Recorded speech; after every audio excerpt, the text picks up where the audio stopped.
They made it super easy to do. I contacted the pastors. I think we have this event. Can we use your space? He said, yeah, let me just run it by Joe. And they said, yeah, we're free. You can use it. And so we're here in this beautiful space with microphones and everything. So we're very thankful to the church for that. So I am told the topic for today is going to be something like the fall and potential rise of Christian apologetics. Rise, fall, failure, future. All right. Or something. I didn't write the title. But I'm told that this was your suggestion. Yeah. Okay. So we spoke a little bit yesterday, and so how I thought we'd start this conversation is a bit of defining of terms, what we mean by that, because, for me, growing up, apologetics was a little bit maybe different than what you would think of apologetics. We talked about that last night. To me, apologetics might have been like Lee Strobel, which apparently gets better than that. So I want to start with Bethel. Let's start with just defining, when you think of apologetics, what are you referring to? Sure. So sort of the short version of how apologetics was kind of born, I would say, I think more than a carpenter, Josh McDowell, that landed in 1977. So I would say that probably marks the beginning of apologetics. And then Norman Geisler is actually a Chicago figure, very important fundamentalist figure. So he gets his MA at Wheaton, and then he gets his PhD in philosophy at Loyola. So and then he helps to shape the Chicago statement on inerrancy, and then was just an incredibly prolific writer, produced a lot of apologetics work through the 80s and 90s.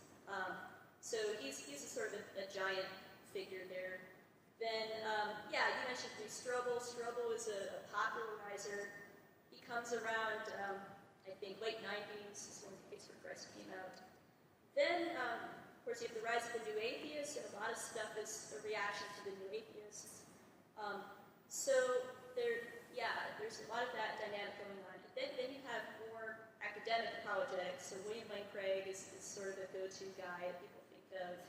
We did a lot of those early modernists, like those naughty East modernist debates with guys like Sam Harris and Richard Dawkins. And so that sort of defined an era. And so my own parents, Tim and Lydia McGrew, which probably most of you haven't heard of, they don't really have the kind of name recognition that Bill Craig would have. But they were more academic, behind the scenes sort of figures. So my dad was like the guy William Lane Craig would call if he forgot a technical point or something like that. So they were involved behind the scenes of that whole movement. But then began to see some of the cracks of the foundation. We might get to some of that later. But you have your popularizers out front, and then you have your more academic tier backing them up. All right, before I move on to Paul, I realize that I did not even introduce our people today. You may know them, but I just want to do the formalities. But we have Bethel McGrew. Am I saying that right? Yes. All right. And then we have Paul Bethel. Okay, am I saying that right? All right. We're grateful for them to be here. So Paul, you've heard kind of what she envisions for apologetics, what she thinks of it. Is there any kind of nuance that you would bring to that as you see apologetics? I thought we were going to go all the way back to church fathers. So. Well, yeah, of course, there's the whole Catholic, wing thereof. I was thinking sort of sociocultural terms, sort of I'm kind of tracing the evangelical strand thereof. But of course, we could expand apologetics to encompass all kinds of things, which is part of what I would sort of advocate for tonight. Well, I've seen a lot of what you described in action, and as a pastor, I think of it more in the functional sense of many people don't begin with the kinds of objections that apologists usually wrestle with. And there are certain segments of people that I would work with as a pastor who would have the kinds of questions that apologists wrestle with, and then those apologists are often quite handy. But in terms of people entering into the faith, often these specific questions are either things that haunt them in the back of their minds, something associated, or let's say defeaters for other groups. So, now, would you consider that potentially as part of potential failure of apologetics? And that to a certain degree it may be a niche academic topic for certain questions, but sometimes it feels like evangelicalism has made it, well, no, everybody has these questions, and we're going to do the work for you. I think it's usually a part of the fact that many of these people doing apologetics are themselves focused on these types of questions. And this is the way they approach faith. And they are a fairly small part of the Christian church, and as a pastor, the communities that I'd like to reach. Yet I think the work they do is important. But I think a lot of what I've seen on YouTube is that many people, both from the atheist side and the Christian side, or let's say between Jews and Christians or Muslims and Christians, they sort of approach it as if the winner of the debate gets to keep the people for their tribe, which most of us understand almost never happens. Which I think has been part of the downfall in that, especially on YouTube, people are sort of worn out. Like, okay, well, even if it's Jordan Peterson and Sam Harris on stage, both audiences are going to go home confirmed in their opinion, and there might be a sliver of the audience that says, well, the other guy's not too bad, or so whereas I think the function is important, and I think they make a contribution to the effort, there seems to be a mythology out there about how people work that really isn't very true. Yeah, I think I would just add sort of a meta point there that I've never really liked the debate model as, I mean, some of the William Lloyd Craig stuff is fun to watch, but I don't like the debate model as a frame for apologetics. And I'll watch, like, Jonathan McClatchy is a really good friend of mine. It's just like encyclopedic knowledge.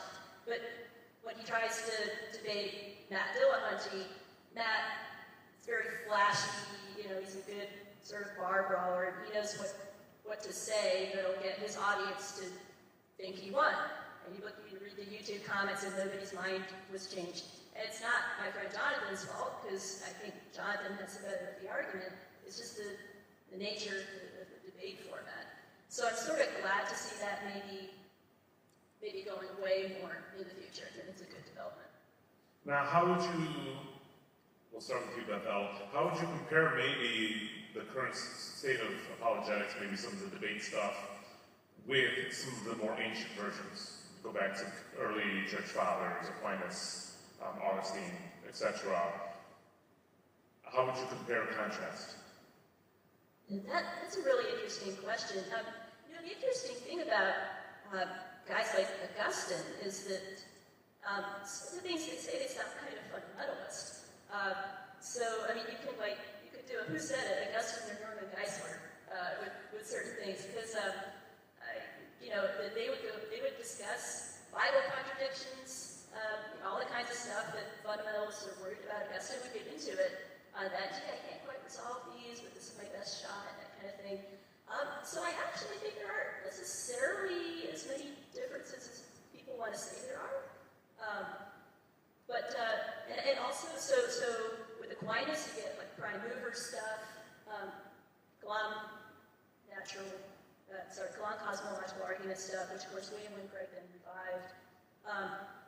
So I think you have a lot of similarities. Maybe one thing that apologists should focus more on going forward is natural law arguments, and anthropological arguments, which maybe the ancients did more work in. And maybe that's something evangelicals could take from Catholics more. I would like to make natural law great again. I think the promotion will deal with natural law. So I think as moral questions come into play more, it's interesting to see how a guy like Sean McDowell has kind of shifted the direction of his YouTube channel. Because Sean's apologetics royalty, right? It's father Josh. was the guy who sort of kicked this whole thing off. But Sean Moore in recent days has shifted from is the Bible true, did Jesus rise from the dead, whatever, to cultural stuff, to examining critical theory, examining sexuality, that sort of thing. So in terms of the future of apologetics, that things might go more in that direction. And do you have any thoughts on the comparison? How would you compare and contrast modern apologists to ancient apologists? I'm not talking about your dad. Would you express it differently? If you read someone like Justin Martyr is trying to bridge what Christians are doing with the broader world of philosophy, the love of wisdom. I think probably the most impactful apologist of the 20th century was C.S. Lewis. And today I was working on a video on Rowan Williams, Paul Kingsnorth Conversation on Unbelievable, and I used some significant sections from one of my favorite books, which is C.S. Lewis's book on miracles. And I often get the sense from Lewis that he had a fairly winsome way of leading people through his own heart through the arguments. And whereas, with some church fathers, things could get pretty nasty. Lewis, I think, so many people have found him helpful because he could both raise the objections of the other side well enough to validate the doubts and fears that people had in their own minds, but then address them clearly enough that he could lay people's anxieties and fears to rest. And I think when it comes to the use of apologetics, we don't spend enough time understanding that. I think one of the main values of apologetics is laying people's fears to rest. Because people are either going to embrace faith or shy away based on their anxieties.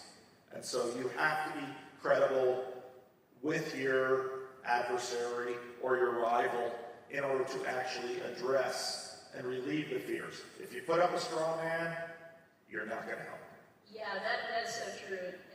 Lewis has had an incredible impact on my folks' thinking and my own thinking. So many books like this were just so formative in my childhood. And ultimately laying anxieties to rest, but by going through the fear instead of avoiding it, right? So I think of so many just difficult things where Lewis is like, okay, let's go there. Let's go there on prayer, on hell, on pain, suffering. You read a book like A Grief Observed, which is one of my absolute favorites of his, where he's just pouring out the raw pain of his wife's death. And I'll sometimes see people quote bits of Lewis where you'll see the ellipses in there, where they'll sort of rush on to the hopeful conclusion. And I'll be like, but there's some dark stuff in the middle there that you left out. Like, go back and let Lewis have his dark moment, like his moment with the crucifixion, with the cross, with the suffering. And the great thing about Lewis is he was a kind of theologian. He wasn't a systematic theologian, but he was an excellent sort of speculative theologian. He'd be like, oh, here's a thought experiment, here's a metaphor. And frankly, I often find that more helpful than slogging through a book of systematic theology, which some people might say makes me a lightweight. I don't know, I just appreciate good communication, and Lewis was a genius at that. It's interesting that you mentioned the idea of going through it, because it seems like in modern evangelicalism, it's this rest on our laurels of our apologetics so that we don't have to feel the bad things. And the goal isn't necessarily not to feel the bad things, but to be emboldened to get through the bad things, which Peterson really talks about a lot. And as I'm listening to you guys, I wonder how much of it, since it seems like a lot of modern apologists are kind of rediscovering or to a certain degree reinterpreting old church fathers, things that were discovered years ago, how much of what the role of apologists is more learning about the current context and then how to adapt those natural laws, etc. So I think that certainly that's what C.S. Lewis did well, as he took this new faith of his and said, what? We are in this atomic age now. Well, how do we apply these concepts to this atomic age? And so it seems to me like I listen to William Lane Craig, and I'm like, can I talk to this guy about Katie Carey? And so I don't know how much he may understand the current context as much as he understands the philosophical arguments. So I don't know what you think about that. I think that's true. I think the premise of a lot of apologetics is that I'm going to lay down an argument. Okay, you lay down an argument. And I think there's a deep assumption that, well, now that I've laid down an argument, you can now pick that argument up and use it for yourself or use it on your neighbor or something like that. If you've paid attention to how people read a book or watch a video, you know that there's a significant gap between listening to something and saying, yeah, that sounds plausible, and having someone go through an argument and say, okay, now I can duplicate this argument and get all the steps right. Very, very few people can actually do that. And so I think actually how this functions in people's lives, which makes people like Sam Harris, Matt Dillahunty, very clever people with their language, and their arguments themselves doesn't really matter that much. Because what people are doing is sort of evaluating someone and saying, do I like them? Do I trust them? If they can believe in this, despite these doubts, then it's plausible, and I can rest assured that there is an answer, even if I can't repeat it. And so I think the real function of apologists within the community is that there are people who have authority and credibility, who can address some of the issues in the culture or questions and doubts they have floating out there, and say, I might not be able to reproduce the answer, but I know someone who does, and I trust them, so I can sleep at night. Yeah, just to be honest, I can't keep all of the answers to all these questions in my own head at any given time. There's a lot of areas where if somebody were to put me on the spot with a question, I'd be like, gee, I'd have to look it up. You gotta reread. I did a degree in mathematics, and so many times it's like, okay, I read the proof, so I can be able to say that I read the proof, but it was 6 pages long, I'm not gonna remember it next week, but I know it's there, right? And if I needed to, for a test or whatever, I could go back and review it. So yeah, to what you're saying. Yeah, that's interesting because it kind of presents the idea of, in terms of the debate context, is what kind of information can I access for this argument, so to speak. It reminds me of one time I was at a party and somebody contacted me and said, hey Mo, we need you to play guitar for somebody. And I said, but you play guitar. And they said, yeah, but I don't play blues guitar. And so it makes me think of the potential of diversity within apologetics, not necessarily like Latino diversity, which I'm here, but diversity in terms of like a William Lane Craig, we're talking about him, he's like the debater apologist. You have maybe Lee Strobel, which is kind of like the lawyer detective apologist. What do you see as maybe the potential positive roles within that framework? Most communities have a division of labor. And in many technical fields, there are certain elements and specialties. And again, I think thinking of this not so much as sort of abstract arguments, but the cohesion of a team, you might not, even if you're a specialist in one particular area, if you're at that level of definition and resolution, you know, there are other areas of philosophy and that you might not be an expert in, but you know someone who is, and again, this whole idea that they are trustworthy and credible. Now, you might have someone on your team that everybody knows is not trustworthy. They might have some loose morals, but everybody knows that their thinking is sound, despite all those other areas. So again, I think It's an extremely important function for the community to have, but I think it's helpful to not imagine that the game is two people come onto a video and whoever has the best answers or arguments wins. It's almost never the case. Does any of that come out of your Reformed background?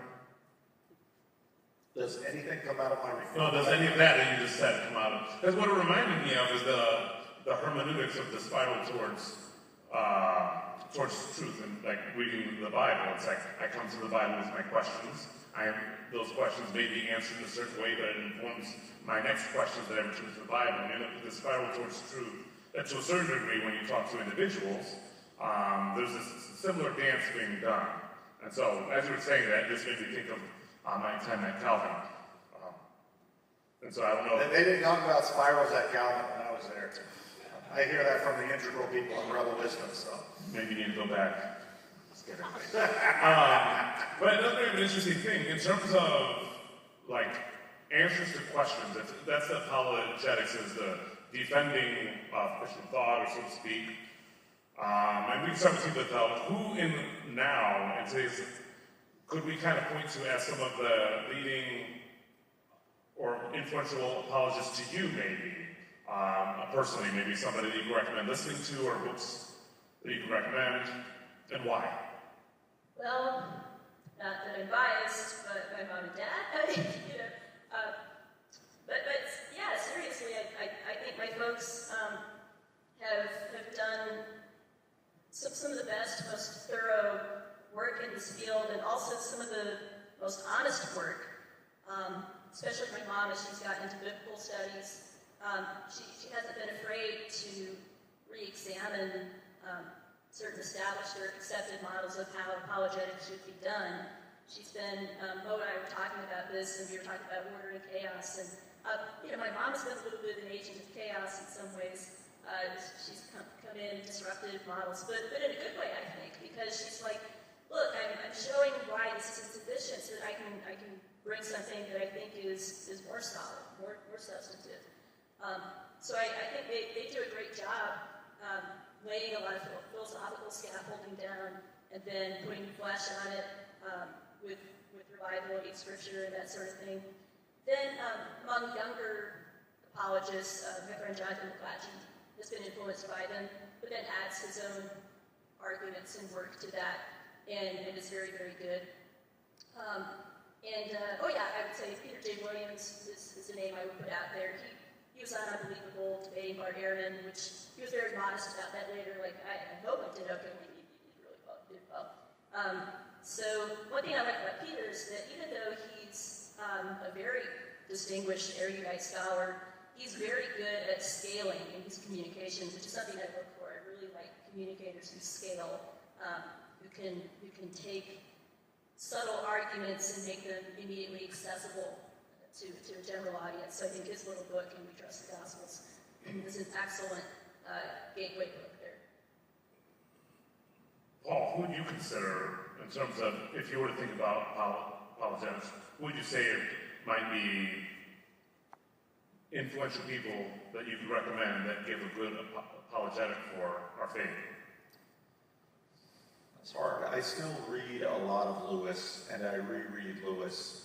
Now, it's obvious that the world has changed quite a bit since he wrote, especially some of his apologetic work. And in talking to people like John DeVakey, or I just had a conversation with Rick Ripetti, a lot of science and philosophy have changed, but I still find that Lewis helps people pastorally in the way that I suggested. I haven't read a ton of straightforward apologists. Somebody's work that I went to quite often before the whole video thing was Peter Kreeft, and I know that should make Hank happy. Guy who grew up in New Jersey. If you go to the Eastern Christian Wikipedia page and you look at notable alumni, my name is not on it. And there are Jonas Brothers and a variety of young pop stars that came long after I left, and the only other one on it is Peter Kreeft. And he actually has a really wonderful book on apologetic outlines. common questions, common answers, and it's super short, and it's super brief, and I think we have it. What's it called? Remind me. I don't remember. It's a book, and it's just question and answer, but they're all super brief. And I would pull that out, and I've read it a number of times, and I just found it very, very helpful. Well, he also, of course, did all those dialogues, Socrates talking to college kids, or, Lewis and Kennedy and Aldous Huxley were all having conversations. So those are cute. Yeah, I also like Kreeft. I should also say, I thought what you were asking about living apologists, but obviously if you include apologists who are dead, obviously I would go to C.S. Lewis, and I would also go even farther back. I would include guys like William Paley from the 19th century. I think he's a fantastic, underrated, I would say, underappreciated name today. Joseph Butler, Thomas Cooper. I mean, one of my folks' sort of labors of love is reviving guys who were forgotten in their day, but are still very relevant and apt today. But yeah, Lewis is the gold standard, I think, because Lewis combined all different areas of apologetics, right? So he was an intellectual. He appealed to the analytic mind, but then also the arts, right? Because he was a novelist. He wrote Narnia after writing Miracles because he sort of realized that he could appeal to more people more directly through fiction than through apologetics. So I think fiction can be its own kind of apologetic. And I can't think of anybody else besides Lewis who brought all of those things together so well. I might have to throw J.K. Rowling in there, but that's another subject. She's not even a Christian that I know of. Different podcast. But as we're expanding the idea of apologetics, could folks like Bishop Barron and Jonathan Pageau, which have been influential on myself and probably many people here today, could they be considered in that ballpark as modern-day Christian apologists? I think it's important to remember that there's both offense and defense. The new atheists sort of put a lot of Christians on their heels. And it's always more difficult to defend a well-known, broad, established system than to actually ask someone that you're talking to, well, tell me what you think, and begin to explore that. And, we talked about Bausch, who is an interesting character on the internet, and I had a lovely conversation with Bausch, and most of that was just asking him questions like, skepticism about marriage, and so asking him, well, if you were old and disabled, would you like someone to care for you? Well, yes. Well, what would that involve? Well, maybe a commitment to a lifelong partnership that goes beyond, and so that's just an illustration of going on offense. Now, to go on offense, you don't have to be offensive, but just ask questions that basically expose the reason for long-standing positions that are often attacked or people approach skeptically, but there's a reason, I sometimes say, ontology is its own justification. If something has been around a while, well, might be a reason for it being around. And if you can illuminate that, you can usually make a point. Well, although that has its limits, though, right? Because, Islam has been around for a while. So, Not that long. Well, of course, you are right. Relatively speaking, it's sort of parasitic on Judaism, right? But yeah, I just think there's a limit to that kind of an argument.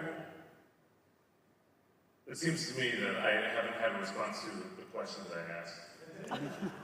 I want to About reform? No, about folks like Bishop Barron, Jonathan Pageau, even like Doug Wilson, the people that are, to a certain degree, spend a lot of time on the YouTubes bringing answers, defenses for the Christian faith, so to speak. I definitely don't see Pageau in that thing at all. I think Pageau is just doing his own thing. I think Barron might be more your sort of classic in the Catholic world, but he's more so your classic reasons to believe answers to your questions. Whereas Peugeot is just creative. You know, he's just doing this creative, artistic, symbolic world thing. And Peugeot's more postmodern, I think. Probably, Paul, you would agree with that. Peugeot is working in a postmodern medium, whereas Barron is still sort of comfortably Catholic modernist. Yeah. I think Peterson is an interesting example because I wouldn't, you get to the question of definition. I definitely wouldn't call Peterson an apologist, but what Peterson did for a lot of people was begin to make the Bible plausible through sort of a different way of approaching the credibility of the Bible, because credibility is always measured within a particular frame. Peterson sort of changed the frame to evolutionary psychology and said, you know, when I read this, some of these stories are truthful within a frame of evolutionary psychology. And that move, I think, made a lot of people think differently about the Bible. Now, is that apologetics? I'd say classically no, because he doesn't necessarily stand within the Christian camp. But did it have an apologetic impact? I think that's undeniable. And I agree with you. I think Peugeot is trying to do a similar thing. And Bishop Barron is much more sort of a classical apologist at times. When I listen to Barron, I very much have appreciated. Barron has schooled me and taught me a lot. Barron is a very credible scholar, but I haven't found, I did watch him, I think, talk to Cosmic Skeptic, and I didn't think he did that well. Yeah, I guess for me, when I think of like Barron or even Peugeot, I don't necessarily think of them in terms of like a William Lane Craig debater, but more like Barron's commentaries on film, or modern narratives and things like that. And Peugeot has done some similar stuff where he takes a movie and kind of pulls up the themes and wrestles with them from a expansive Christian perspective, if you can call it that. Some might not. And so there's part of me that wonders if they're taking this Christian worldview and wrestling with the issues of modern society. And so for me, I'm like, I wish intellectual or Christian intellectuals would do that more. Because I think that's where you see a lot of the questions of society coming out is within the narratives of maybe pop culture or whatnot. And so it makes me question whether or not that could fit within the realm of apologetics. But I guess it depends on how narrowly we define that. Well, yeah, I mean, that's a great question, and to a great extent, that's sort of what I try to do with my Substack, because I don't think of myself as an apologist proper in that sense. I mean, the kind of stuff I write for my Substack is much more, pop cultural analysis, including literary criticism, including film criticism occasionally, the arts, all this kind of stuff, and there's not a whole lot there that's, Tata reasons why Christianity is true or whatever. I'm trying to make good men wish it were true. I'm trying to sort of show how, Lewis's famous quote, I believe in Christianity as I believe the sun has risen, because by it I see everything else. So I think that's a kind of subtly effective way of doing apologetics. It's not that I'm afraid of the more garden variety questions, but I just think there's kind of an untapped vein there. So yes, we do need more of that, and I'm doing my bit. I'm trying. And if we're going to broaden it in that sense, I would, and now we're going to start having fun. Someone who was helpful for me in that was Tim Keller. I thought Tim Keller, in his ministry at Redeemer, he was a huge follower of Lewis and Tolkien, and I think, especially in his preaching days, was able to, again, create a picture of plausibility for New York skeptics that said, maybe Christianity isn't as strange as I feared it was when I look at it through the media presentation given to me from states I don't even want to visit. And I like some of that, actually. I know that somebody out there was laughing because they're like, oh boy, we've got involved, or I got involved in some of the Tim Keller discourse and some of the issues associated with this model. But I actually agree with Paul. I like some of that stuff he did, showing how your ethic can really ground your values apart from Christian worldview. So yeah, some of that is good stuff. It's sort of, C.S. Lewis light, which I think, to Keller's credit, you would admit that C.S. Lewis light, C.S. Lewis contextualized, and it's an effective gateway. Yeah, and we talked about this a little bit yesterday, but in my view of Keller, it's not, he did well in contextualizing. For me, I just never really cared about the context that he was contextualizing. I felt like the context that he was contextualizing had strong opinions about my context that were remarkably inaccurate. And the truth is today that we're, like my background, my community is the heavy focus of a lot of people these days. And I feel like he continues to misunderstand and is doubling down on that misunderstanding, so to speak. So certainly that could be the problem with today is you have people in a variety of contexts, and we're trying to judge everybody based on our own context. And so it becomes really tricky that way. So there's the beauty of being able to encounter people from, I get to talk to you guys, and we live all around the country, but it can be difficult if I'm judging you on your ministry in Sacramento based on my ministry in Westside Chicago. And then I wonder how much of that do you think influences our opinions of the current apologists, or those people, so to speak? Any thoughts? Yeah, I think we don't have to get into a lot of nerdy epistemology stuff. I think Paul and I have some different epistemological foundations, maybe. So Paul comes out of a Reformed epistemology background, so there's all that Plantinga and Big Wolterstorff and stuff in your DNA. And then my folks are, so that's sort of externalist apologetics. My folks are internalists, so even if you don't know what this means, you might be able to guess they're different. So some of that lies behind our different approaches to some of this stuff, maybe. I think maybe also, Paul, you're probably more sympathetic to postmodernism. In some ways, I think you'd like to say, well, how can we contextualize in the postmodern age? And modernism is going away, and we've got to kind of get past that framework. Whereas I'm like, I don't know that real modernism has really been given the fairest possible try, so I'm happy to kind of keep playing in a modernist frame, because I think even with a figure like Peterson is, he is postmodern in one sense, and he's a pragmatist, and pragmatism is kind of a stepping stone on the way of postmodernism. But he's also still a modernist at heart, in that he sort of takes a lot of modernist narrative for granted, right? So it's like, well, okay, we know that we can't go back to this, so now that we know that's all over, what do we do now? It's like, well, it's the same thing, that Douglas Murray will say, or that Tom Holland will say, well, we can't go back, the bridge has been burned, yada, yada.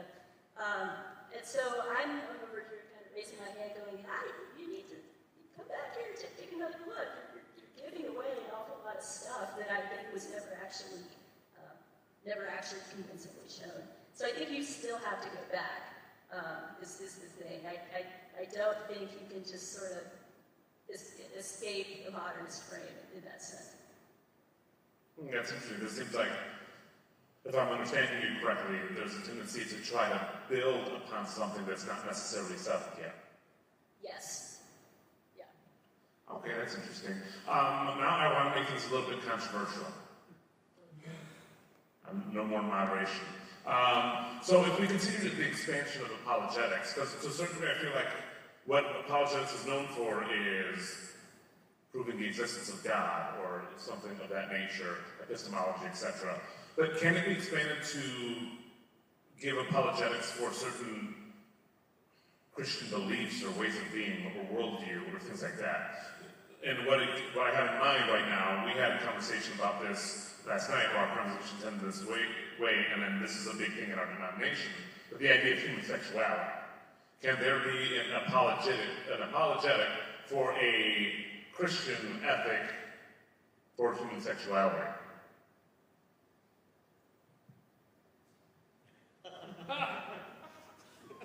I don't think it's that hard. I think this is something that the church will continue to have to deal with. But it takes, usually it lasts a long time sort of to get through. Yeah, so you're asking how does one do an apologetics of sexuality or of human anthropology? I mean, this goes back to my goal of making natural law great again. Because I think a lot of what Peterson was doing was really natural law. And he called it evolutionary psychology because that's his brain for all of this. But I think, of course, there's bad evolutionary psychology, and there's plenty of that with Peterson too. But when he was good, all of that was just sort of his naturalistic stopgap for, I would say, telos, divine telos. And you also see Brett and Heather Weinstein start to kind of sniff around some of that. They've been quoting Chesterton a lot, they've been quoting Lewis a lot, and they sort of independently come to the conclusion, hey, pornography is really bad. Don't do it.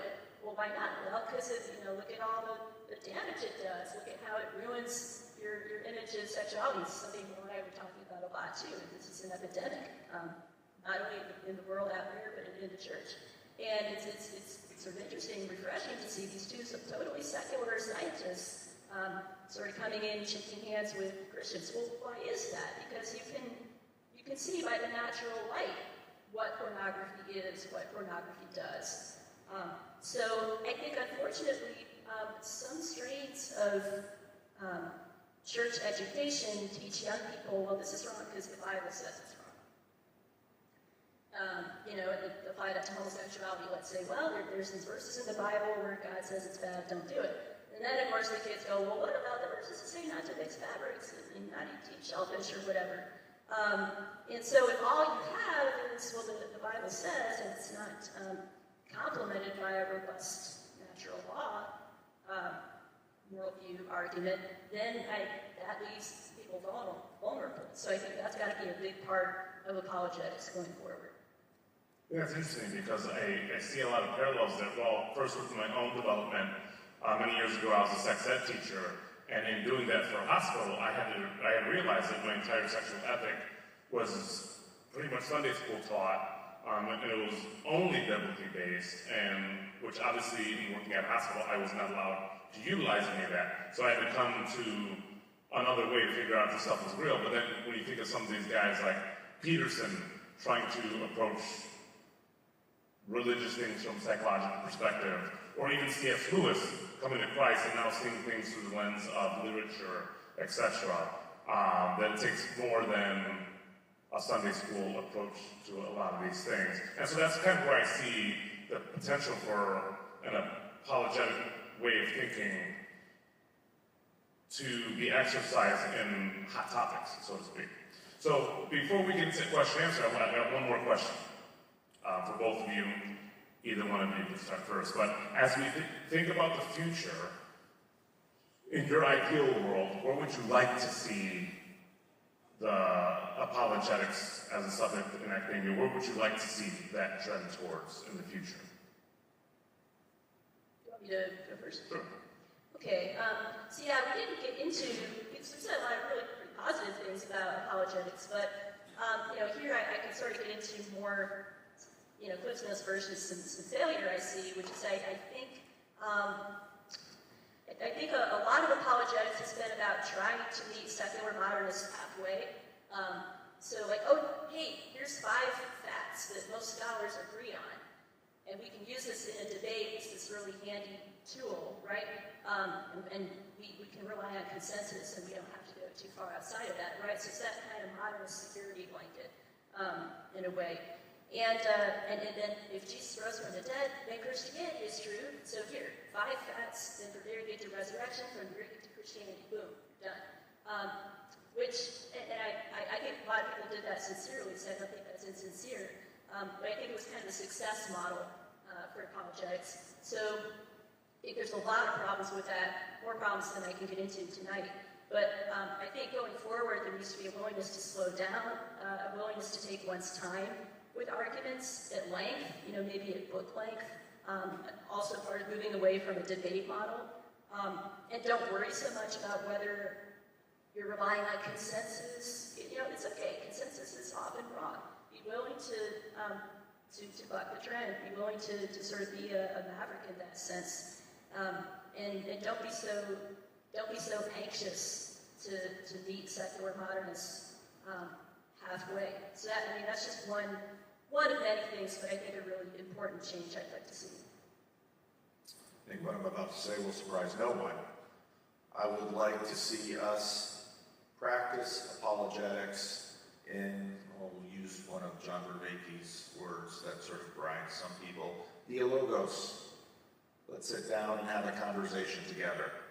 And I think let's have as many people as we can sit down, and if we can surround the conversation with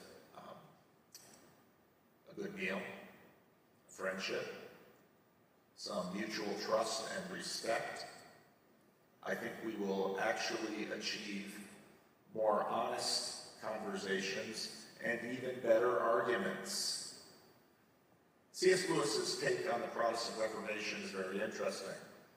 C.S. Lewis's mother died when he was 6, and so there were other employees in the house, and being in Northern Ireland, they were quite rabidly anti-Catholic. Yet C.S. Lewis, when asked about the Reformation, said that it would have been better for some of the leaders in the church to sit down in a warm room with some good beer, and for Lewis, I'm sure also some smokes, although... Not according to the Gospel Coalition. and to begin talking about the issues. And even if you look at what Luther tried to do with his 95 Theses, arguably that's exactly what he was looking for. He saw things in his church that he loved that he thought shouldn't be the way it was. Well, there's some reasons why the hierarchy got reactive, and Luther was a pretty reactive guy, and you really had a spiral there, which led to a tremendous amount of bloodshed. And I think it's actually now, 500 years later, that maybe we're getting to a point where we can actually have better conversations about these issues. So I would like to see not so much the launching of better arguments, but a better launch of communities that can work on these questions together. And I think we'll get further, and I think we'll build better. I also agree with that too. So I think what we're saying sort of, it's nicely complementary. I might have to disagree. All right. And it's not necessarily that I guess wholeheartedly disagree, because I would like that as well. But there's this thing I've been wondering about, whether or not the wrestling, to a certain degree, is necessary sometimes. Sometimes I have a view with somebody that I love that is so strong, that I hold it so truly, and they hold it in their view in opposition to me in such earnest that we have to wrestle, that we have to get a little ugly for a little bit. And this is kind of coming out of a family with plenty of dysfunction, but to a certain degree, I think part of the unity of my family comes from our willingness to fight one another for what we want for one another. And so, as much as I love having conversations and I've seen great fruit from that, I've been around enough people and have enough friendships that I think sometimes you gotta punch somebody in the face because you love them that much. And they might be down a very destructive path. I feel like we need to make room for that, but I don't know how. I don't know where the line is there. But I do feel like room must be made for that. Maybe we can start building boxing rings in the church. Yeah, but in a church praxis version of that might be sometimes you got to deny somebody communion. Sometimes you got to excommunicate somebody, which doesn't sound very winsome, but I think it goes directly to what you're saying. Yeah. I think one of the things we need to continue to work on is the questions between hard lines and soft lines. one of the interesting things about Abraham Kuyper, who, if you listen carefully to conversations in our own community, you will find people on both sides of a lot of debates lauding Abraham Kuyper. Abraham Kuyper was both a theologian that brought common grace and preached that, but also the antithesis. And in this world, you need both. And there are things that you must be antithetical about, and things that you shouldn't be. And figuring those things out is really hard. Now, I think whenever we deploy hard lines, we always have to do so with the knowledge that hard lines trigger particular psychologies. It doesn't mean that it should never happen, but we should remember when you trigger that psychology, other things are going to follow. And so you have to have a lot of wisdom to know, in the pursuit of your goal, do you need a hard line or do you need a soft word? And I totally love wrestling, but if you're wrestling with someone and they produce a knife, it's no longer wrestling. We call that Puerto Rican judo. Well, and Paul, I was thinking as you were talking, I mean, you have I'm thinking of some of your very nitty-gritty, hands-on pastoral experience with the homeless community, or the drug-addicted community. I was thinking, Marvin Olasky began a good series recently on homelessness. He was talking about a friend of his who had a sort of drop-in center where he tried to start running it with soft lines, and it didn't work. It just led to recidivism and people winding up back on the street. So then he reshaped his model, drew hard lines, and that worked. That was what was necessary for that community. And you could be strict, like the smallest slip and you're out. But guys who went through the whole program would be like, no, that was what I needed. Yeah. That was just what I needed. And you see that with children. I have watched now a generation of parents who are afraid to say no to their children. And I was raised with the idea that sometimes if a child knows their boundaries, they settle down and are in fact happier because they understand yes and no. It's clear. That's why you have hard lines. But when the child grows up, sometimes you get to a point of, well, where you're going to have a soft line, but usually the soft line is often in pursuit of, I'm giving you rope, and you are going to tie yourself in it. I know you are, you don't believe me, but you're at the point now that only experience will teach you. Hate to see you get to that point, but that's where we're at. And I think figuring out that dance is basically what requires wisdom. And it requires practice dancing. Yes. I highly recommend it. At this time, I'm just saying. Not many CRC pastors can dance, I'll tell you that. We'll include dance lessons at seminary now. I'm going to propose it. Even the Baptist seminaries? I'll see what I can do. It'd be a revolution. Baptists tend to love me, so I think I'll be okay. At this time, we'd like to open it up for any questions that you might have. You can go to the microphone right here in front. I think it's on. Is it on? Okay. And you can just ask away. Try to limit your questions to actual questions as opposed to comments and... My stories, we would love to hear your life stories after the event. Yes. Sign up for a rando slot. Yes. Yeah, but just the tiniest life story. I mean, I got a hold of Peterson because in his second conversation with Sam Harris, before they went to video, it was his audio, and he was saying such crazy things about apologetics that that's what captured me. Then I dug more into him. And so he was, in a sense, the real first MAGA, making apologetics great again. But the guys who are really the tectonic shift underneath the atheists, the four horsemen of the apocalypse, Hitchens, Dawkins, Harris, and what is it, Dennett? They're, it's Michael Beatty, Darwin's Black Box, Stephen Myers with the signature in the cell. I know those guys. And then Darwin's Doubt, and now the Return of the God hypothesis. And they're coming out of that intelligent design mode where they were so stealthy and wouldn't say the word G-O-D in public because they didn't want to be identified with young Earth creationism or even, just creationism at all. But the work that they're showing is that DNA, the intelligence that has been inserted into the core creation is just fabulous, and there's no other explanation for it except for divine intelligence. And then, of course, the wild man James Stewart was also great. So those guys, I mean, I'm just so excited about all that, but I haven't heard a word about it. Words. Yeah, I mean, gee, there's so much I could say that this is a really cool whole thing that we didn't even get into. But yeah, what you touched on there about the shyness from saying the G word in public, there's a whole interesting sociocultural history there, because you're right. There was a desire to build something that could differentiate itself from Earth creationism, from Answers in Genesis.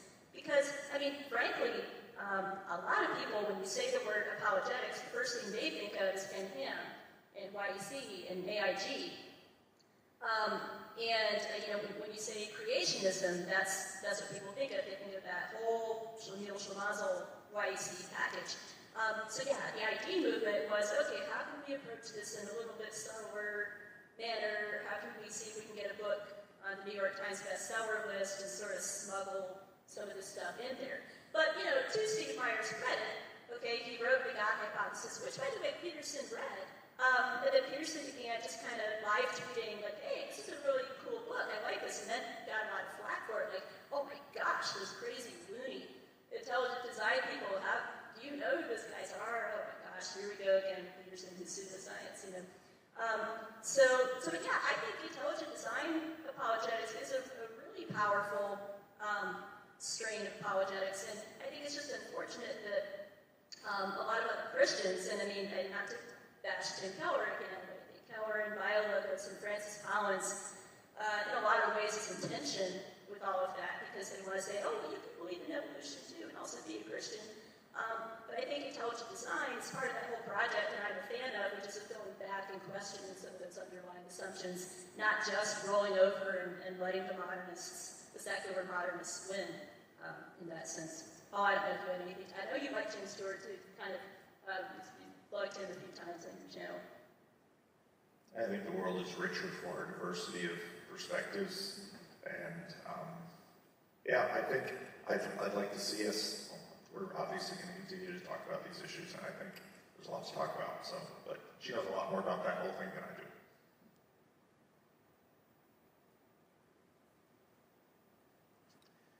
You mentioned a statement, something like meeting the secular modernist halfway. I think the idea of theistic evolution tries to do that, but I think it compromises the message. Because it assumes scientism as the predominant lens.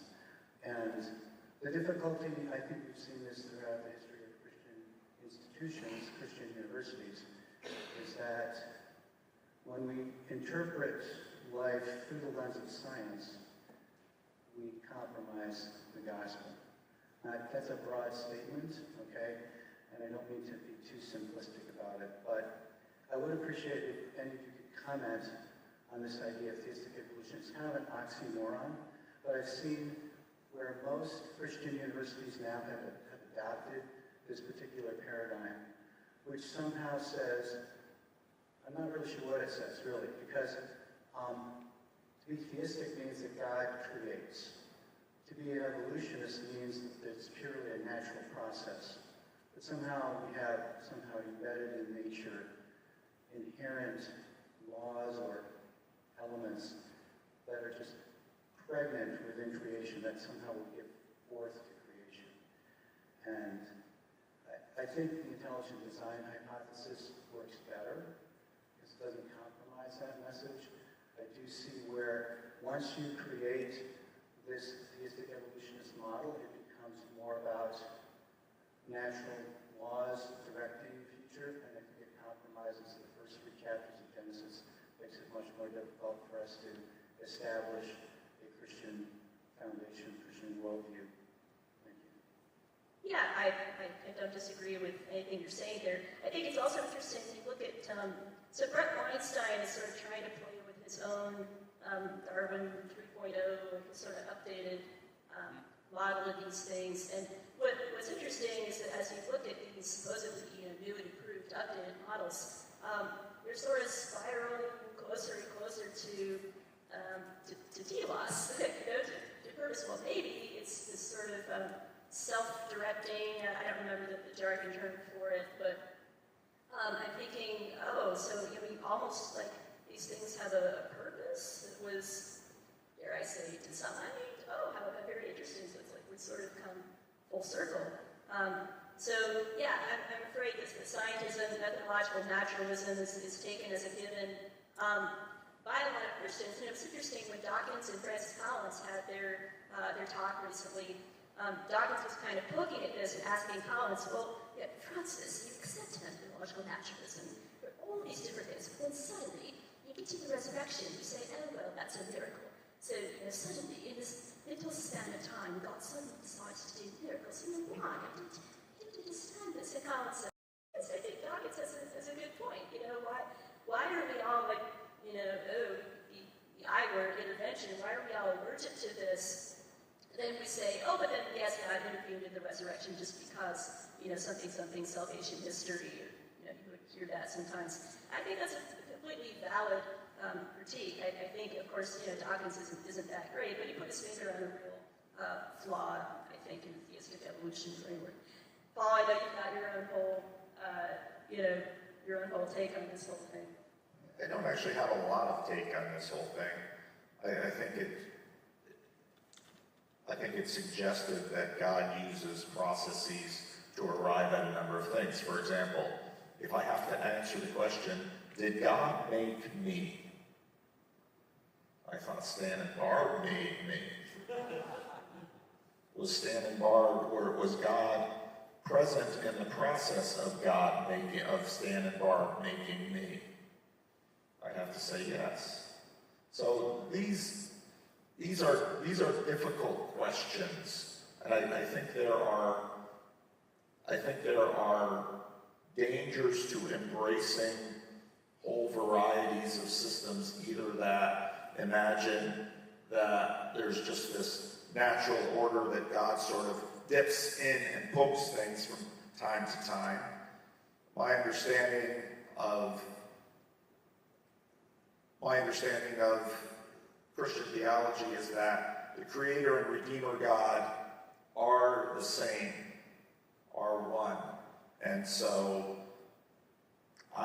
whereas I don't actually read a ton of arguments one way or the other, but it does seem that God used processes, and I'm not a biologist, I'm not a cosmologist, so...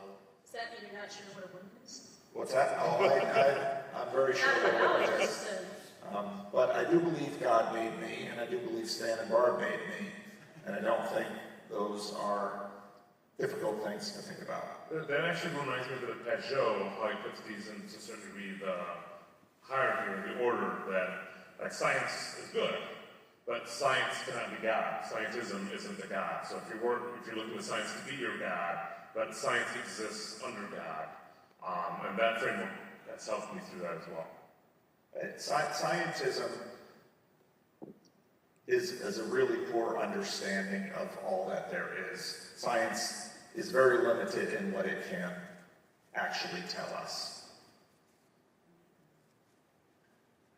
So my question is for Bethel, and you've alluded, I'm not familiar with all the writers and books you've alluded to, but you're talking about giving ground, rolling over to modernism or postmodernism, about not agreeing with doing that. So what it made me wonder is, what would you go back to prior to that? Is it the authority of Scripture, period, or is it older schools of philosophy, ontology, epistemology? What would you go back to rather than rolling over or giving ground in the ways that you didn't think was right? Paley. I love Paley. No, but okay, so to give you a a more general answer to that. I would say I would go back to my mom calls us reclaiming the forward position in defending Scripture, so instead of saying, well, let's just see if we can prove the resurrection is true, then we'll kind of go, phew, we did that, and now we can sort of be content. It's like, well, let's talk about all of the Gospels. Let's talk about the Gospels as reported, as eyewitness testimony. Let's look at the whole texture of Jesus' life and ministry. Or, we've been talking about the science, intelligent design today. But let's just be bold enough to say out loud that it's overwhelmingly obvious that DNA was designed. And then go out there and fight for that.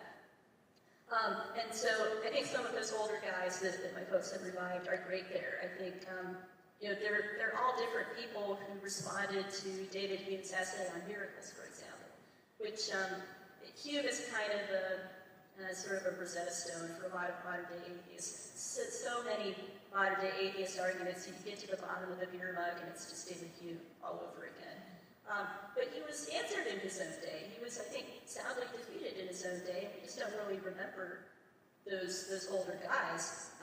So, I would go back and reclaim George Campbell, and William Paley, and Joseph Butler, and Addison, all those great old dead white guys. And so that's that. I think my mom and my dad are carrying that forward in their own way today. And I mean, again, like none of this is to say that you can argue somebody into the kingdom, which I said this in a few conversations this week. I said it on Parker's podcast last night. There's a kind of straw man of apologetics that apologists think you can argue somebody into Christianity. We don't believe that. That's not true. No apologist worth his salt believes that. What I think it is about leaving somebody without an intellectual excuse. So at that, I think if you've done your job well as an apologist, that's the end goal. And then the rest is up to the Holy Spirit. That you can't control. I think that way you can just take your hands off and let God do what He's going to do.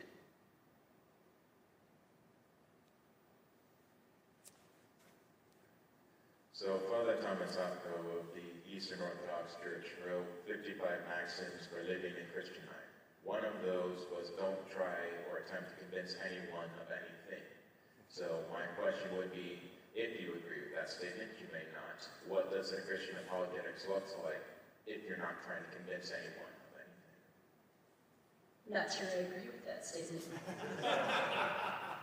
If my child is running towards the road, I am going to convince them, one way or another, maybe with physical force, to not go in the road. So it's a rather, I understand the idea behind it. Yeah, me too. Like, I know what it's trying to say. But the articulation's a little broad.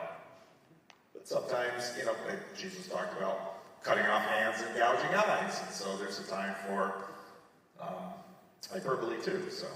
Yeah, I think maybe, okay, if I can sort of steel man what I think that's trying to say, or maybe modify it a little bit. Don't try to convince somebody of something tomorrow, or don't make them feel like they're a project, right? Where you're like, man, I gotta get you. It's like I'm trying to sell you something, right? This is my sales pitch for my religion, and really hope you'll take this great deal while it still lasts, kind of thing. And nobody likes to feel that way. Nobody likes to feel like you're just kind of rattling off a recipe. So I don't know, maybe that's sort of what that's going for. Does that seem fair? If you want to convince anybody of the gospel, I recommend using the Evangel Love or the Evangel Cube. Those seem to work really well. I was actually trained on utilizing those in Bible school. One of the best classes of my life. How old are you again? Old enough. I'll try to rattle this one off quick. All right, I think we can all agree we owe great debt to thinkers like Peterson, Vervaeke, Peugeot, and others in finding ways to bring people back around to an openness to religion. What seems to characterize much of their success is shifting the focus away from strictly propositional knowledge claims something the new atheists did to great success, kind of the other way, and focusing on things like wisdom and meaning, and we talked about kind of like postmodernism.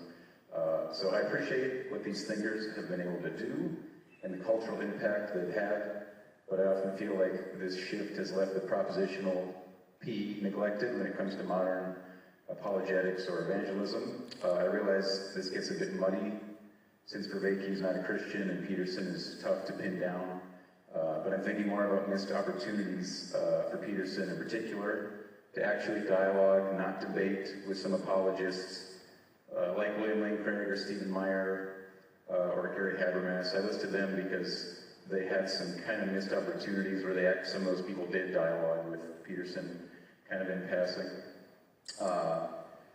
So I think a similar question like this has been posed to Paul Vanderklay. I think it was Paul Anlander who talked about Peterson and John Walton. He's like, wouldn't that be cool? And you're like, I think you weren't so convinced it would, I believe you said it would likely be unfruitful and they would just talk past each other. So if this is indeed the case, what do you think would need to change for actual fruitful dialogues to occur, between like these folks I mentioned? Do you think some of the apologists need to change their posture and be more open to dialogue, not debate? Or is it fair to try and push some of these I guess, you could set aside Bishop Barron, but the other horsemen of meaning, to address more of the propositional claims and arguments from like some of the apologists I listed or others, or even like your parents, Bethel, you could fit in that. Or do you think this is all just like a pipe dream and it's not realistic for this to happen? Propositions are not going away. Life, not life. It's a pretty important one. Food, not food. Propositions are not going away. Part of there is sort of I like John Paulton, I like Jordan Peterson, wish they would talk. Sure, they have a fine conversation. We've now seen quite a few conversations between Jordan Petersons and all sorts of high-status people. There's a lot of variables in the conversation, as we've seen. One of them is, where's Jordan Peterson at that way? Is he really excited and chatty and talkative? The other guy doesn't get a chance to talk? Part of the observation I made in the Four Horsemen of Meaning video with Peterson, Peugeot, Vervaeke, and Bishop Barron was that there is a benefit for two people knowing each other well, so that they can quickly get to interesting things, and if there's mutual respect, have a good conversation. Listen in. There are liabilities to two people knowing each other well. There's all sorts of shortcuts that they jump through because they've addressed them before. So I think my main point in which I'm in a degree of agreement with Vervaeke on the propositional thing is I think modernism overreached on what propositions could do. And I think it's actually related to scientism. That it's a reduction of humanity down to certain things. And there's combinatorial explosiveness with all of us. And so these propositions live in a near infinite number of other propositions. And so even what we want as a satisfying conversation will differ between us. So that's kind of my point. Yeah, I completely agree with everything that Paul was saying about the limited value, high-status conversations between people who have low-resolution impressions of each other's work because they're high-status, which means they have things to do, which means they have time to listen to hundreds of hours of podcasts or whatever. So usually they'll read a book. Like, if there's some book that somebody's written, okay, I'll read that. Or they'll skim the book. Or they'll skim the book. You can usually tell which is which. Some of us little fans people do that too. Yeah. And I get it, I understand why people were like, oh, they can just meet. I will tell you, I once met some people who were like, it would be great if Peterson could talk with Ravi Zacharias, which was before all the stuff. So it's just, well, that never happened. Because, Peterson probably thinking, there goes another blind bastard, right? Because that's Peterson's thing. But yeah, I do think some of the people, Steve Meyer might be interesting because Peterson read Meyer's book and enjoyed that. So I think that would be fun. I don't think it would be like a silver bullet or anything, but I think that might begin to at least open opened the door a crack for Peterson with some things. I think if you talk to somebody like my dad or my mom, again, it could help. It could nudge him along. I do think he has some epistemological problems that have never been cleared up. I think when you see him talk with Michael Shermer, he'll say things like, well, I understand there's like problems with probability and the resurrection and stuff. And I'm just like, oh gosh, no. Michael Shermer is not the guy to lead you through the probability of the resurrection. So I think it would be nice if Peterson could at least be hooked up with somebody who knows what he's talking about in that kind of area, who could show him that you can have an integrated mind. Christianity is reasonable across all different spheres of inquiry. But I don't think any one conversation is going to be the one that does it for Peterson. I think Peterson needs to have a profound encounter with Christ, whatever that means exactly. And I know that doesn't sound very propositional or whatever, but we all need to meet God in our own way. And that Peterson, Aslan tells nobody no story, he tells nobody any story but his own. And we know our own stories, we don't know Peterson's story. But obviously I pray that he encounters Aslan in his own way.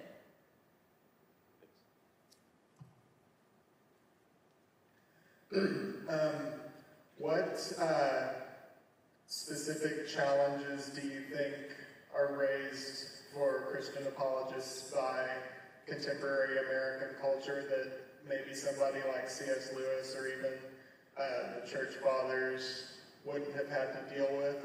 I'm thinking specifically of just widespread distrust of institutions in general, which would obviously include the church, as well as sort of the buffet-style approach a lot of people have toward spiritual things, where I can go to church on Sunday, I can also be into astrology or different Buddhist practices or anything like that.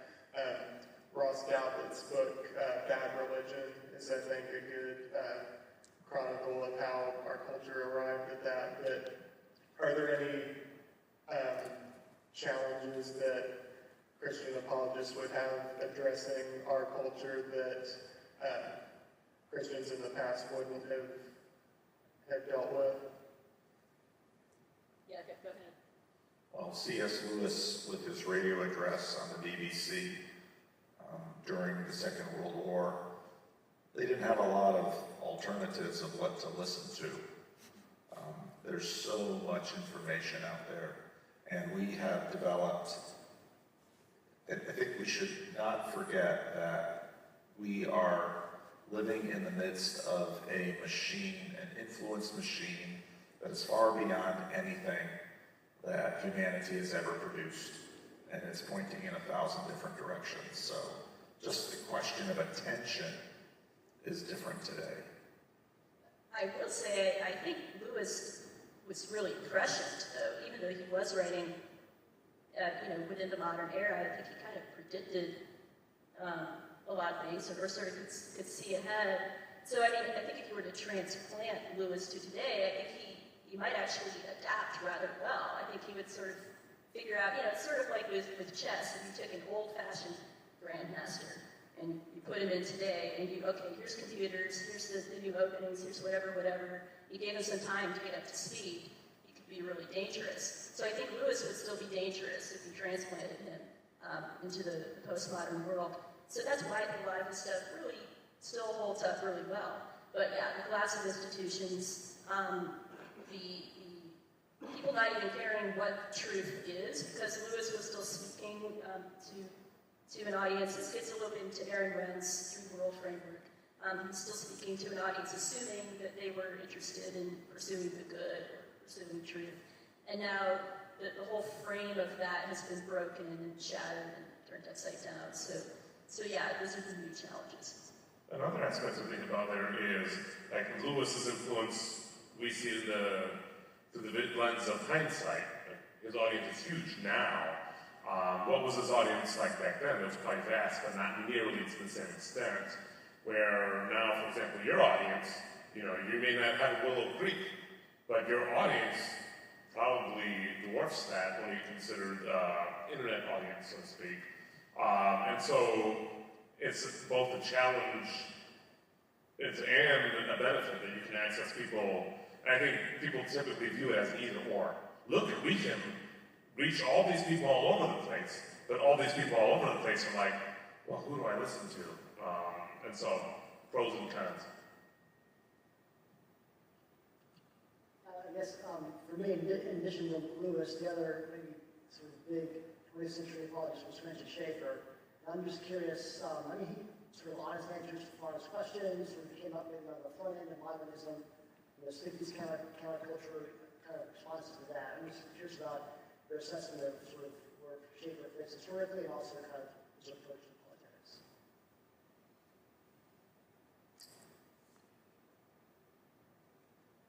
I think I like the Schaeffer of Labrie better than the Schaeffer of the films, because I think the model that Schaeffer had of Labrie was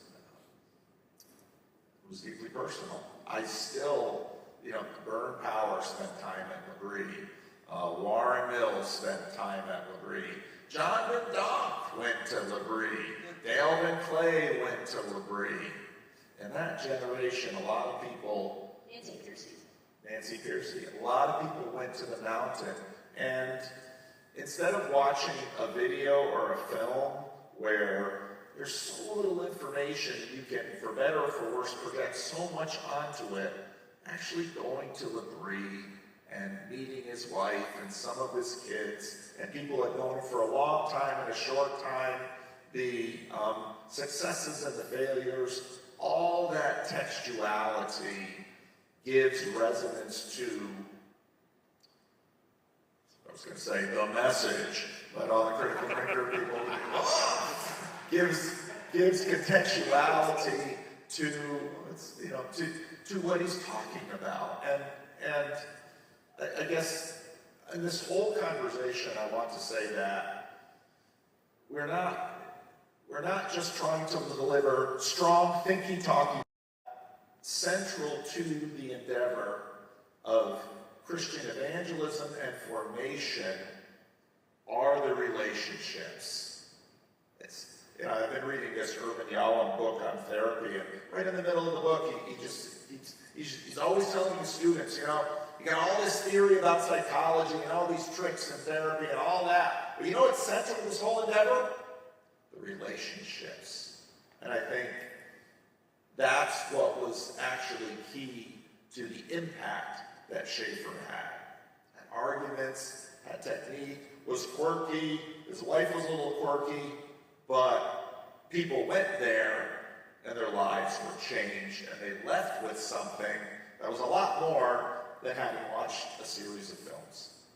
Yeah, I agree with all of that. I would also, I just now mentioned Nancy Piercy. She's a name I should have brought up earlier when people were asking about who's good to read.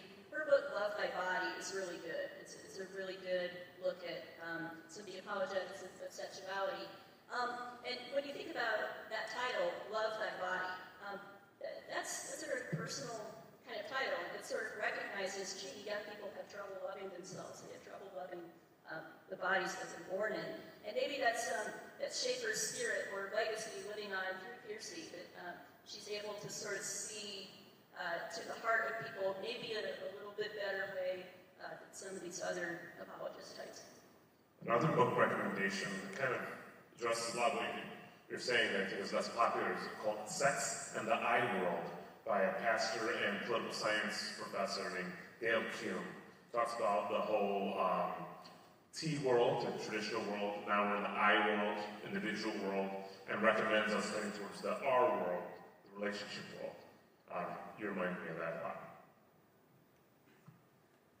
Hello.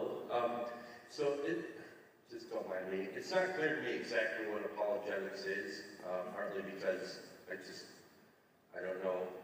But so that being said, would you consider the work that either of you are doing to be something like apologetics? And if so, how would you describe what it is, what tools it is that you are using personally? And also, how would you describe what you're seeing in your conversation partner and what they're doing as far as apologetics goes? That's an interesting one. Chad always has interesting questions. He doesn't know his worth. I very much think a lot of what I do is apologetics. And what I do a lot on my channel is think out loud. You know, so for today, I made a video, it'll be released tomorrow morning, hopefully, of my little commentary on All Kings North and Rowan Williams. And I did that in preparation for, I stupidly agreed to Justin Brierley to write a blog this week by Friday. And it's like, why did I agree to that? That was stupid. But, I know a lot about being stupid.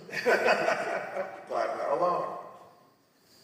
But I think it's beneficial for people, and only basically because people have told me so, that they listen to me thinking out loud, and they say, it's really helping me to hear you think these things through. I might come from a different place, I might come to different conclusions, but you're giving me some insights and ideas that break down some of the assumptions that have sort of fallen on me and I can't get up. And so I think that is, to a degree, apologetics. Bethel knows a lot more about formal apologetics over the last 20 years. I grew up in a household of ministry. She grew up in a household of ministry too, but of philosophy. And so she's got two high-powered, potent parents who do philosophy. I had Stan and Barb who were doing ministry. That's very vitally important words. Absolutely. I'm not saying anything against Stan and Barb. But, so I see that as different. The apologetics I do are just me giving people what I have figured out to the degree that I know. Yeah, so I sort of said this earlier, but when I said I don't know that I'm an apologist proper in the sense that, that I'm not out there trying to kind of work my own apologetics doctrine angle. But I think I do want to show how we can see everything through Christianity, including stories like yours, Chad. I mean, I love your story. We talked a little bit about it yesterday. And I said I think your story is evidence of spiritual warfare. So I like to write about this sort of the epic struggle of good and evil that we see all around us in so many ways and times and places. I think the Bible is the greatest story ever told. So I'm always looking for ways to retell the story or find places where that story is told, whether it's in fiction or in the salvation of a soul. And just the truth that you can't outrun God. You're always going to come to the end of yourself. And that you will be perpetually restless until you find your rest in Christ. That's something that I want to communicate through my work, which is a kind of apologetic, I suppose. I think reasons to believe is good, but at the end of the day, you have to recognize that you need to be saved. So that's what I try to do, and I think Paul does a great job of that with his channel. I think Paul understands people very well. He understands human nature very well, and because you've lived a lot of life and you've seen human nature up close and all those things. You've seen the good, the bad, the ugly, which began with Stan and Barb, right? Began with the work that they did. So you have a way of just sort of cutting to the heart and sort of reaching to that deep, deep human need for a savior. So I love that about you and your work.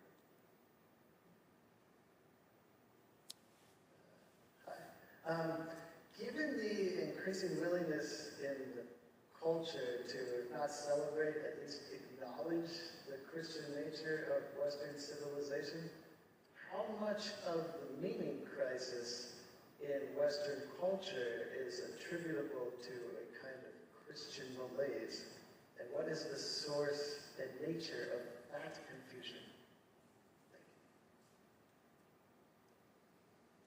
You can count on CW to bring some interesting questions. I almost want to ask him to say more. What he means by that.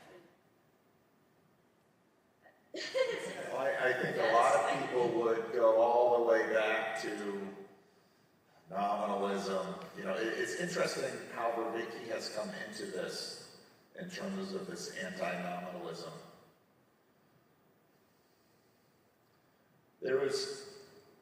So a lot of people, you know, Peugeot just talked to Bernardo Castro. Bernardo Castro lives in the Netherlands, apparently, and so that's interesting. I expected he'd be We're everywhere, man. Idealism, it's got everything floating up there. Foundational materialism, everything coming up from below. I find in the Bible, the scriptures, from Genesis, the Hebrew prophets, Jesus, they're always holding a balance that the human beings live at the meeting of heaven and earth. And then there's, of course, the haunting translation in Ecclesiastes that God has put eternity in our hearts. Love that verse. And I think, I almost think, sort of like C.S. Lewis says, pain is a megaphone for a deaf world. I think the meaning crisis acts in a similar way, in that it forces us to face our insufficiencies and even the insufficiencies of this glorious God-made world that we ought to seek its maker who is beyond it. I think about the argument of desire that C.S. Lewis opens Mere Christianity with. And so I think, yes, Christianity has seeded the meaning crisis to make us dissatisfied with everything this world can give. And I think I would add, especially see that LA's, the main line, that may be partly what you were thinking about, so it's both on this side of the pond, and especially as I think about the Church of England.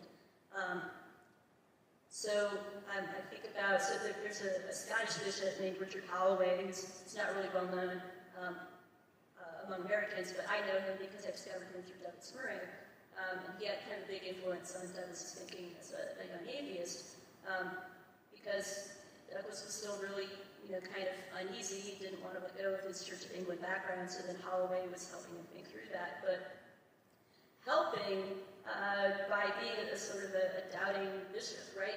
And that's a phenomenon. The priest who doesn't believe anything, the bishop who doesn't believe anything. And Murray wrote this really sad article about sitting down with Holloway and asking him, so do you but is it true? I mean, I hear you talk a lot about what a beautiful myth it is and yada, yada, yada, and this and that. And Holloway just said, well, I don't think he got out of the tomb.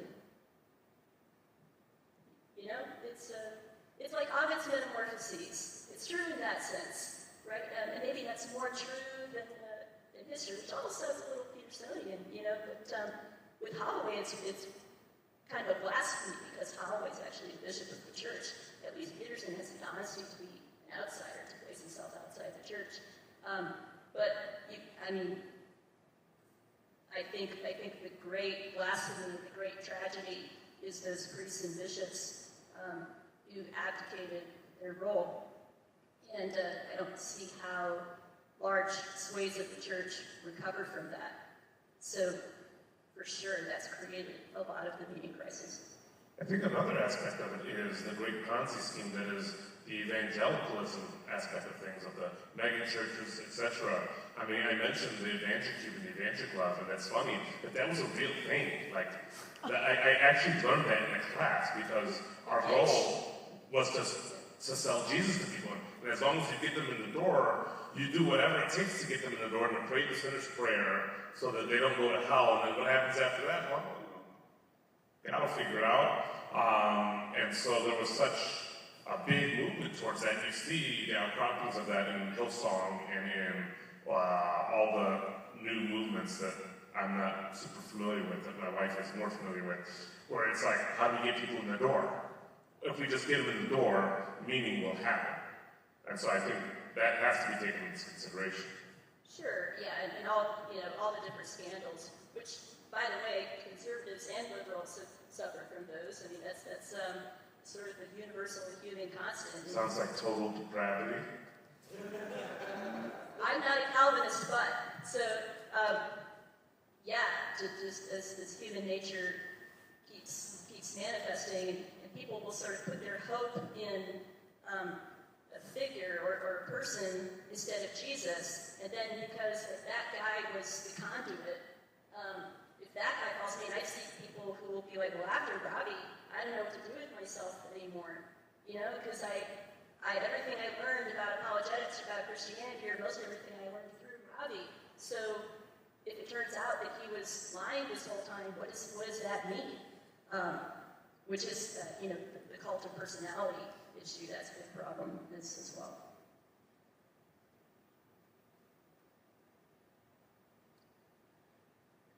So, Paul, I think when you were speaking earlier, one of your challenges with apologetics is the ontology for how apologetics should be received. So I have two questions kind of regarding that, one for each of you.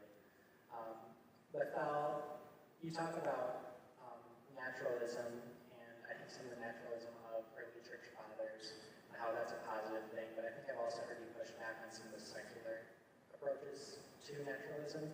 Could you open up that up a little bit more and explain where you think secularists went wrong and what the positives are from church fathers?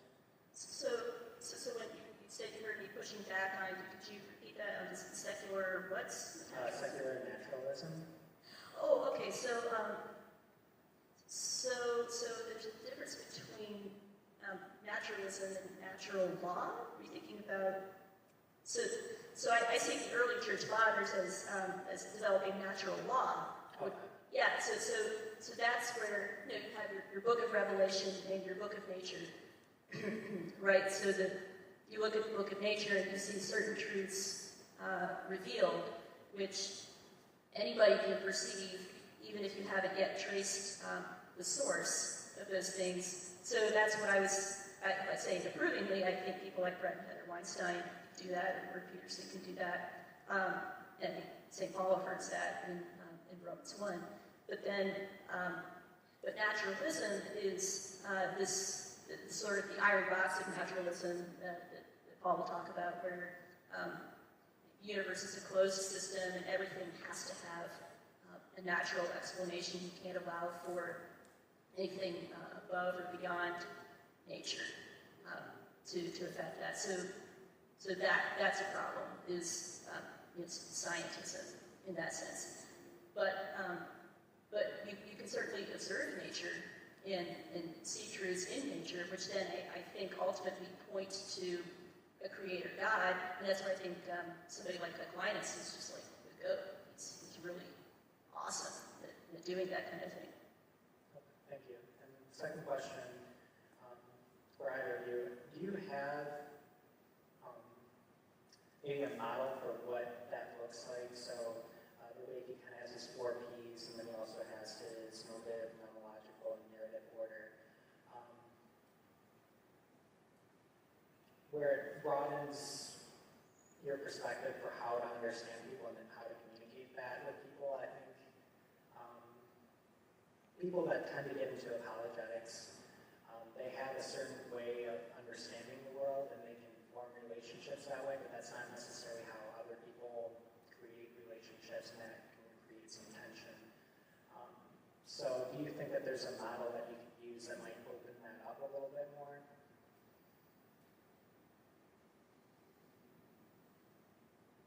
I don't know if I've necessarily seen a program or a project that has done it well.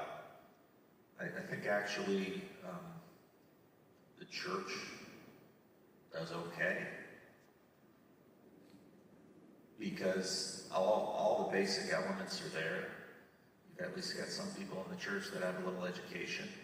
You've got a diversity of gifts and interests in the church to round out the corners. If a church is doing well, I think it pretty much addresses what Vervaeke is looking for. But I won't say it's rare, because that's not true, because in many ways it's very common. We see a lot of good people being put out, sent out to the world by it. But humanity is really complex, and people are. So, yeah, I have a hard time improving on the model of the church in some ways. All right, we'll take these last two questions and we'll wrap it up. Not Jacob. Okay, I'm sorry, you didn't mean something, man. Thank you both so much for doing this. This was incredible seeing people I've only seen digitally be collapsed into real representations. It's hard to try and cross that bridge with a single question. I'm going to try and throw one out, and then, depending on how predictable, maybe challenge you with a riddle, depending on your responses, if that's okay. My question basically is, malaise, the problem, the meaning crisis, I think it all revolves around the problem of evil. I think that's the power of the new atheist movement, that they settled upon different variations of the problem of evil. And then Christians just kind of watched our faith collapse around us. How do you answer the problem of evil after having gone through that experience? That's the question. Just a little one. So when you say after having gone through that experience, you're talking about sort of collective cultural shift? Yes. The setup to new atheism, the execution, the collapse into whatever we're in now, and kind of the struggle to climb out of the malaise. Yeah, okay. Yeah, sure. What do I have? 30 seconds? I'm just going to answer this problem right before you.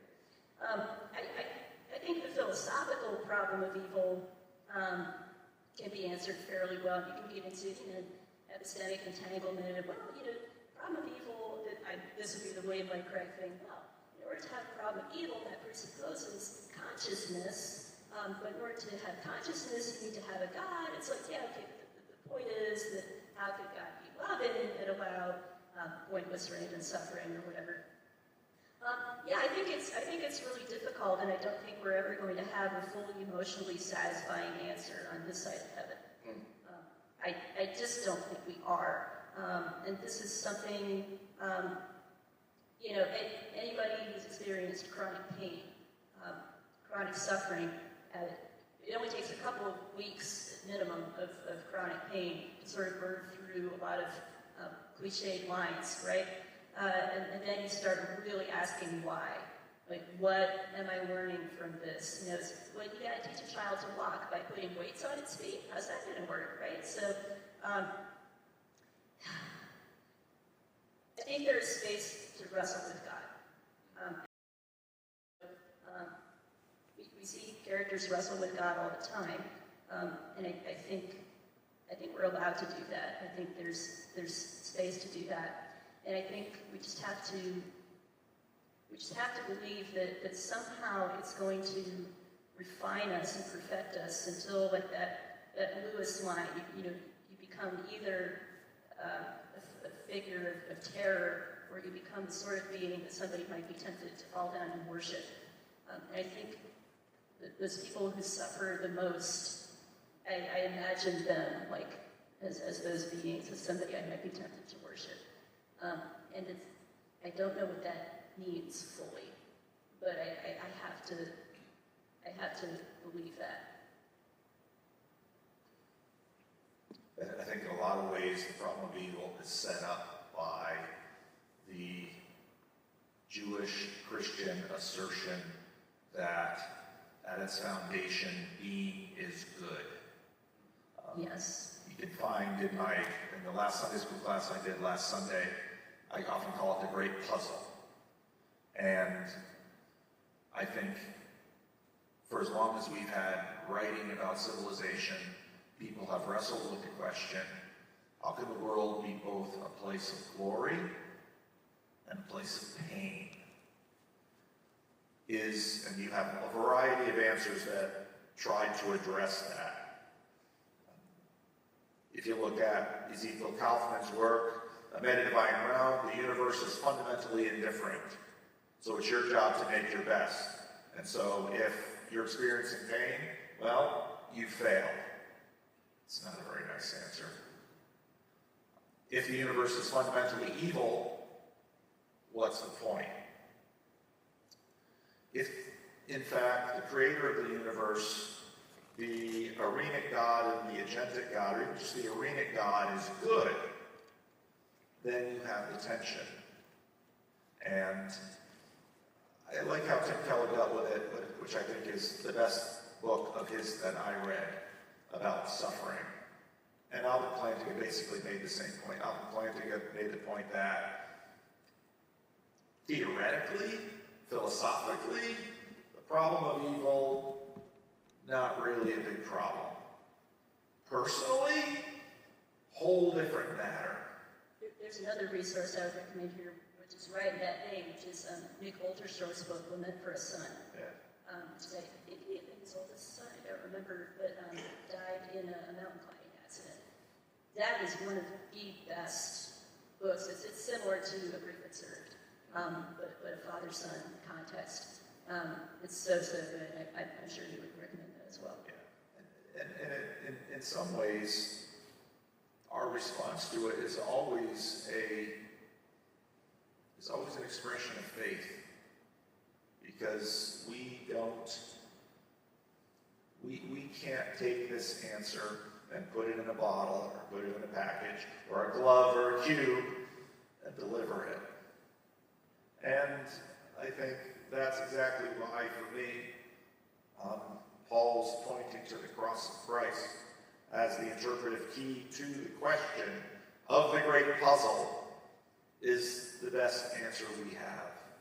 That if God would not exclude himself from our injustice and our suffering, in fact, from the injustice and suffering at our hands, then if he at least understands the problem the way we do, maybe we can trust him that he will also someday deliver the answer in a way that I get.